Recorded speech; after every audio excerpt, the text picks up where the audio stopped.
Jack Ma.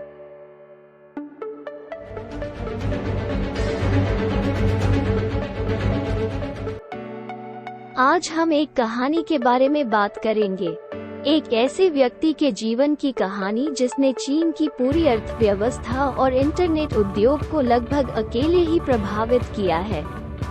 उनका जीवन Robert the Bruce और स्पाइडर की कहानी से कम नहीं है, जिसे हमें किंडरगार्टन के रूप में पढ़ाया गया था। यही जैक मा की कहानी है। कौन है Jack Ma? Jack Ma e-commerce की दिग्गज कंपनी अलीबाबा के संस्थापक हैं और उनकी सहयोगी कंपनी अलीपे में एक हितधारक हैं, जो एक ई-पेमेंट पोर्टल है। वो अब आधिकारिक तौर पर $25 बिलियन की अनुमानित निवल संपत्ति के साथ चीन के सबसे धनी व्यक्ति हैं। हाल ही में उनकी कंपनी के $150 बिलियन IPO फाइलिंग के विश्व रिकॉर्ड के पीछे। इन सब को देखते हुए जैक मा के पास अलीबाबा में केवल 7.8% और अलीपे में 50% हिस्सेदारी है। अलीबाबा और जैक मा हालांकि चीन से घरेलू नाम नहीं है। आपको पता होना चाहिए कि अलीबाबा फेसबुक की तुलना में अधिक मूल्यवान है और ईबे और अमेज़न संयुक्त से अधिक सामान संसाधित करता है। यह एक घमंडी और अमीर अरबपति की कहानी लग सकती है जिसने अंधेरा नहीं देखा है, लेकिन जो आंकड़े आप ऊपर देख रहे हैं उन्हें देखकर भ्रमित न हो। वे किसी को भी बेवकूफ बना सकते हैं। हालांकि यह सुनने में जितना सरल लगता है, जैक मा आज जहां है, वहां तक पहुंचने के लिए उन्हें अपने जीवन में बहुत मुश्किलों का सामना करना पड़ा है। एक सच्ची दास्तां से अमीर बनने की कहानी, और निश्चित रूप से एक जो आपको आपके सबसे बुरे दिनों में भी प्रेरित करेगी। Jack Ma the back story. मा यून उर्फ जैक मा विनम्र शुरुआत के साथ उन स्वनिर्मित अरबपतियों में से एक हैं। जैक मा का जन्म चीन के दक्षिण पूर्वी भाग हांगझो में हुआ था। साम्यवादी चीन के उदय और पश्चिमी क्षेत्रों से इसके अलगाव के दौरान एक बड़े भाई और एक छोटी बहन के साथ उनका जन्म और पालन पोषण हुआ। उनके माता पिता पारंपरिक संगीतकार कहानीकार थे और वे उन दिनों के दौरान मध्यम वर्ग के रूप में भी माने जाने के लिए पर्याप्त नहीं थे।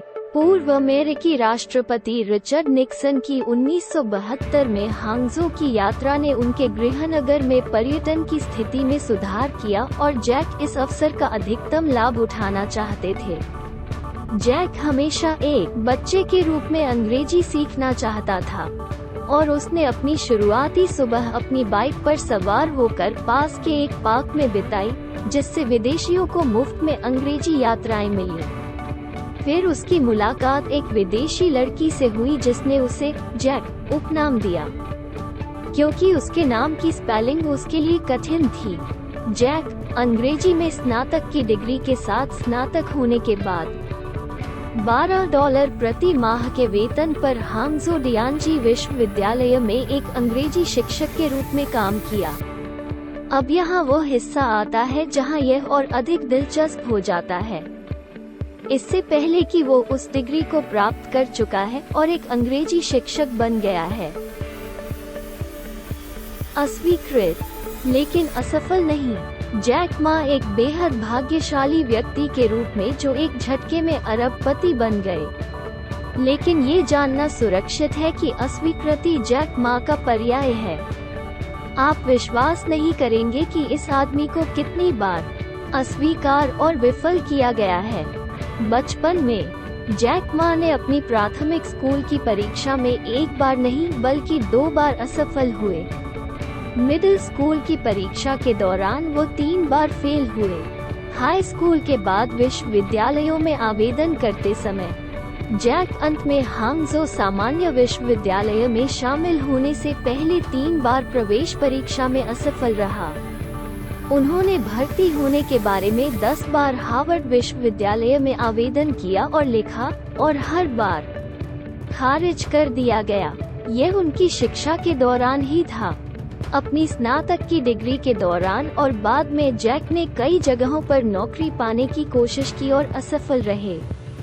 एक विश्वविद्यालय में प्रवेश पाने के लिए 3 साल बिताने के बाद जैक 30 बार आवेदन करने के बाद नौकरी पाने में असफल रहा।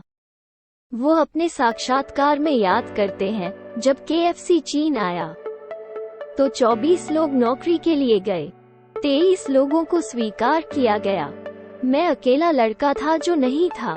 वो पुलिस बल में नौकरी के लिए 5 आवेदकों में से एक था और नहीं, तुम अच्छे नहीं हो कहने के बाद खारिज होने वाले एकमात्र व्यक्ति थे। इसके अलावा अपने उद्यमशीलता के उपक्रमों में जैक मा अपने शुरुआती 2 उपक्रमों में विफल रहे, लेकिन इसने उन्हें किसी भी तरह से बड़े सपने देखने से नहीं रोका। नीचे लेकिन बाहर नहीं। जैक मा का पुनरुत्थान। उनके एक साक्षात्कार में जब उनके अस्वीकृति के बारे में पूछा गया तो उनका यही कहना था, ठीक है, मुझे लगता है कि हमें इसकी आदत डालनी होगी, हम उतने अच्छे नहीं हैं। अस्वीकृति के दर्द पर काबू पाना और अस्वीकृति को सीखने और बढ़ने के अवसरों के रूप में मानना जैक मा ने इसे बनाया था। अंततः अपने सभी अस्वीकरणों और असफलताओं के साथ आने के बाद जैक मा ने 1995 में राजमार्गों के निर्माण से संबंधित एक सरकारी उपक्रम परियोजना के लिए अमेरिका का दौरा किया। फिर जैक मा को सबसे पहले इंटरनेट और कंप्यूटर से परिचित कराया गया। चीन में कंप्यूटर बहुत दुर्लभ थे, उनसे जुड़ी उच्च लागत और इंटरनेट या ईमेल अस्तित्व में नहीं थे। मोज़ैक ब्राउज़र पर उसने जो पहला शब्द खोजा वह बियर था और इसने विभिन्न देशों के परिणाम निकाले, लेकिन कहीं भी चीन के संकेत थे। उसने फिर चीन खोजा और एक भी परिणाम नहीं निकला। उन्होंने फैसला किया कि यह चीन और उसके लोगों के लिए इंटरनेट पर आने का समय है। अंत में अपने 17 अन्य दोस्तों को निवेश करने और अपने नए ई-कॉमर्स स्टार्टअप अलीबाबा में शामिल होने के लिए राजी करने के बाद कंपनी उनके अपार्टमेंट से शुरू हुई। प्रारंभ में अलीबाबा के पास बाहरी निवेशकों से निवेश में एक पैसा भी नहीं था, लेकिन बाद में उन्होंने सॉफ्टबैंक से $20 मिलियन और 1999 में गोल्डमैन सैक्स से $5 मिलियन जुटाए। चीन के लोगों के बीच विश्वास का निर्माण की भुगतान और पैकेज हस्तांतरण की एक ऑनलाइन प्रणाली सुरक्षित है। जैक मा और अलीबाबा के सामने सबसे बड़ी चुनौती थी, एक ऐसी चुनौती जिसे जैक अपने जीवन भर याद रखेंगे। 31 साल की उम्र में अपनी पहली सफल कंपनी शुरू करने के बाद और कोड की एक भी लाइन न लिखने या किसी को कुछ बेचने के बाद भी जैक मा दुनिया के सबसे बड़े ई-कॉमर्स नेटवर्क में से एक चलाते हैं।